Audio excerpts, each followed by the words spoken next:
I was 15 when I first got pregnant.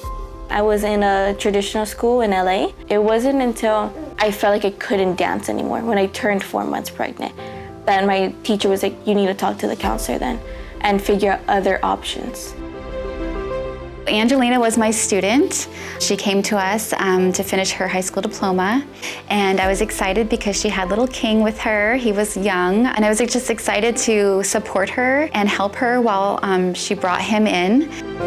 The best quality of Learn for Life is the HOPE program for teen students that are pregnant like myself. HOPE program is able to help students like Angelina because we're able to support her when she brings her baby to school. We have a child-friendly area that they can play in where the parent can see their child playing but yet still be able to finish their work at a desk nearby. I knew it was always convenient and I never had to worry while I was studying or taking like an exam or just regular homework or coursework because there was always someone there to help me watch King. She was very motivated, but it was important to encourage her to finish.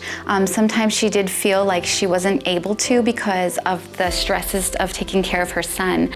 And so I said, it's fine, you just bring him in with you, and I would hold him and she would do her work. But it definitely was something that we all did together. We supported her, and therefore she was able to have the motivation to finish her diploma.